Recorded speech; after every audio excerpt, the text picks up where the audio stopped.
Sam Cooke was mid-song when a mobster stormed the stage and slapped him across the face. The music died. The room froze. Then a chair scraped behind the crowd, because Bumpy Johnson had stood up and he was holding a hammer. Every eye understood. What that meant in Harlem that night, Sam Cooke staggered half a step, more shocked than hurt. The sound of the slap cut through the club harder than any gunshot ever could. Glasses stopped mid-air. Laughter evaporated. No one rushed the stage, because everyone in that room knew exactly where they were. The mobster stood there smiling, drunk on power, daring anyone to challenge him.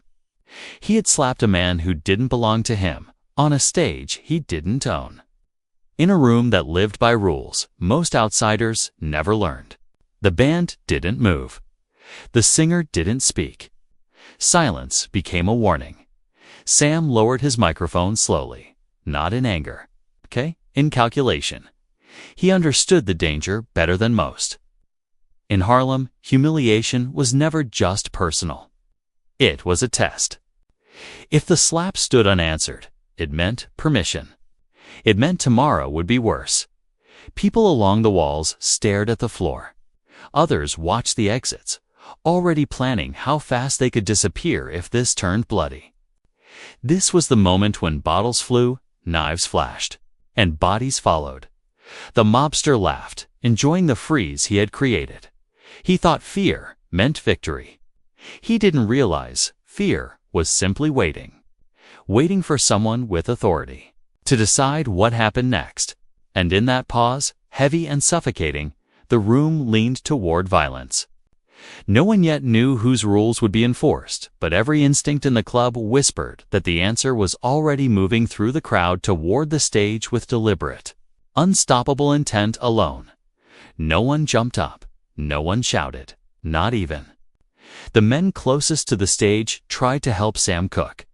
That wasn't cowardice. That was survival. The mobster wasn't just some drunk with money. He was connected. Backed by men who didn't raise their voices because they never had to. In places like this club, those connections mattered more than fists or courage. One wrong move could turn a disagreement into a disappearance. Security stood frozen, eyes forward, pretending not to see. They knew the rules. You don't touch a made man unless you want the problem to follow you home. Bartenders stopped pouring. Dancers backed away from the edge of the floor. Even the air felt heavier, like the room itself was holding its breath. The mobster soaked it in. This was why he did it. Not because Sam Cooke had offended him, but because he could. Power wasn't about violence. It was about proving no one would stop you. The slap wasn't the act. The silence afterward was. He glanced around, satisfied. No challengers, no heroes. Just fear doing its job. In his mind, the night was already over. He had made his point. He had owned the room. What he didn't understand was that Harlem had layers. Loud men ruled the surface. Quiet men ruled underneath. And the quietest man in the club had just pushed his chair back. Because fear doesn't always mean submission. Sometimes it means everyone is waiting for the same person to act. And when that person finally does, the rules change instantly. Sam Cooke didn't wipe his face. He didn't shout. He didn't swing back. That restraint mattered everyone in. The club knew who he was. Not just a singer, but a symbol. A man who filled rooms without trying. A man whose voice made hardened criminals stop talking mid-sentence. When Sam Cooke sang, egos stepped aside. Respect followed naturally. That's why the slap landed harder than it sounded. This wasn't some nobody getting checked. This was a public stripping of dignity. A declaration that status didn't matter anymore. That talent didn't protect you. That power answered only to itself. Sam understood that instantly. His eyes moved across the room, not looking for help, but reading. The temperature, he knew better than to react emotionally. In Harlem, Reacting wrong could cost you more than pride. He stepped back from the microphone. The band stayed frozen, hands hovering over instruments that suddenly felt useless. The crowd watched Sam closely, not to see if he would fight, but to see if he would survive the moment. Because if a man like Sam Cooke could be humiliated without consequence, it meant something darker for everyone else. It meant the rules had changed, and rule changes in places like this never came peacefully. The mobster mistook Sam's silence for weakness. He smirked, already turning away, already bored. To him, this was over. But Sam wasn't the end of the story. He was the line that had been crossed, and once crossed, Harlem only had one way of correcting it: by reminding everyone who actually decided how far disrespect could go. The silence after the slap stretched longer than it should have. No boos, no shouting, no cheers, just a low, uneasy stillness that crawled across the room and settled into everyone's chest. In Harlem, silence like this was never peace. It was a countdown. The mobster stayed on stage, enjoying it. He rolled. His shoulders adjusted his jacket and let the moment breathe. This was the part he liked most. The proof. Proof that no one would touch him. Proof that fear still worked. People near the walls edged backward, careful not to draw attention. Chairs creaked softly as men shifted their weight, calculating distance to exits. A waitress froze beside a table, tray trembling in her hands. Everyone knew how fast nights like this could collapse. This was the space where violence was born. Not in shouting, not in anger, but right here when nothing happened. The mobster glanced toward his crew, expecting nods, laughter, validation. He got it: quiet smiles, relaxed posture. They believed the same thing he did. The room had accepted the insult. He never looked behind him, because the danger in Harlem rarely announced itself. It moved slowly, calmly, confident it would not be stopped. Somewhere in the back of the club, a chair scraped the floor, not loudly, just enough to cut through the stillness. Heads turned in stages, curiosity replacing fear one face at a time. The mobster felt the shift before he understood it. The room's attention was no longer on him. Something else had taken control. By the time he started to turn, the silence wasn't empty anymore. It was focused. And every person in the club knew exactly who it had locked onto. The man standing up wasn't loud.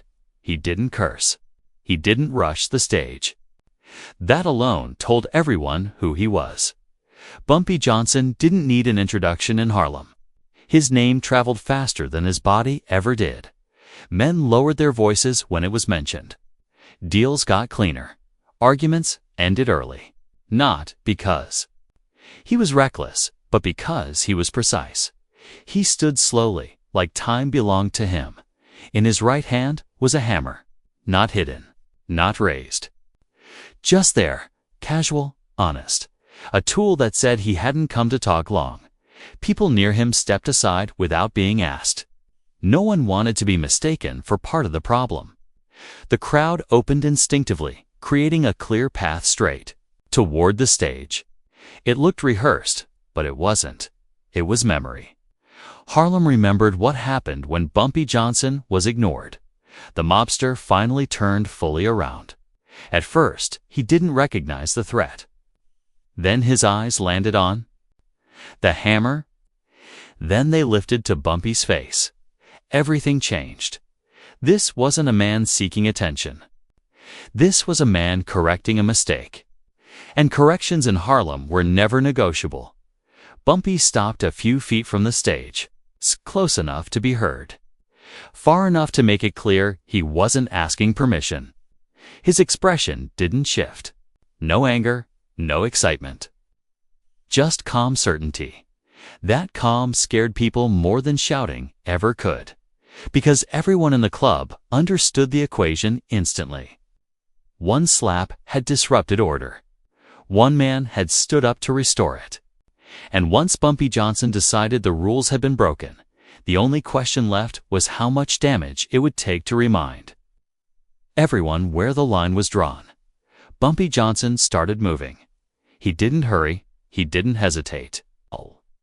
Each step was measured, deliberate, like the distance itself mattered. The hammer stayed low at his side, swinging slightly with his stride. Never raised, never concealed. That was intentional. Hiding a weapon meant uncertainty. Showing it meant clarity. The crowd parted wider as he advanced. Men who had faced prison without blinking now avoided his eyes. Women pressed back against tables and walls. No one wanted to interrupt that walk. Interrupting it would mean choosing a side. The mobster felt the shift fully now. The room no longer belonged to him. His crew stiffened, suddenly aware that money and connections didn't mean much when the wrong man decided you were out of line. No one stepped forward to help him. Loyalty has limits, and Bumpy Johnson was one of them. Bumpy stopped directly in front of the stage. He looked up, not impressed, not intimidated, just assessing. The hammer tapped once against his leg as it settled. A quiet sound. Final dot up close. The mobster could see it clearly. This wasn't rage. This wasn't impulse. This was control. The kind of control that didn't need witnesses but never minded having them. The room leaned in. Not physically, but emotionally. Every ear strained. Every breath slowed. They knew what came next would decide how the night ended. How many people would remember it for the rest of their lives. Bumpy didn't speak yet. He let the silence do its work. He let the mobster feel it, sit in it, understand it, because by the time Bumpy Johnson opened his mouth, the confrontation was already over. The only thing left to decide was whether the lesson would be quick or unforgettable. Bumpy Johnson finally spoke. Not loud, not threatening. Just calm, deliberate words that cut sharper than any gunshot. "Touch him again," he said, voice even almost conversational, "and you'll regret it." The mobster laughed nervously. At first, thinking it was a joke, the kind of laugh a man gives when he's confident, then realizes too late he miscalculated. Every person in the room felt the tension twist tighter. This wasn't about Sam Cooke anymore. This was about rules, respect, and the consequences of crossing the wrong man. "You think you own this place," Bumpy continued, eyes fixed on the mobster. "You think money gives you permission, but you don't. Not tonight. Not here." The mobster opened his mouth, tried to respond, but no words came out. Bumpy's presence alone had shifted the power completely. The hammer at his side wasn't a threat, it was a statement, calm, deadly, and inevitable. Every eye in the club followed. Bumpy's subtle gestures. A twitch of a hand, a step forward, the tilt of his head, it all spoke louder than shouts ever could. The mobster's crew shuffled uncomfortably, realizing their leader had misjudged the room. The men who had laughed at the slap now held there. Breaths. Bumpy didn't raise his voice, didn't swing the hammer, didn't shout. He simply stood there, embodying the law of the streets. Every person in the club understood the same thing simultaneously. The slap was wrong. The insult would not stand, and Bumpy Johnson was the reckoning. Finally, the mobster swallowed hard, the color draining from his face. He wasn't afraid of pain, was afraid of humiliation. And that fear was more binding than chains. The room waited tense. As the first decision of the night quietly settled into place, the mobster's bravado crumbled in front of Bumpy Johnson. Not a shout, not a fight, just the quiet inevitability of a man who commanded respect without needing to prove it. He backed toward the stage, hands slightly raised, trying to make himself smaller, invisible. No one interfered. No one dared. The crowd watched, frozen, as the weight of authority shifted entirely. This wasn't a brawl. It wasn't a public execution. It was a lesson clear, precise, unforgettable. Bumpy's gaze never left the mobster. The hammer stayed.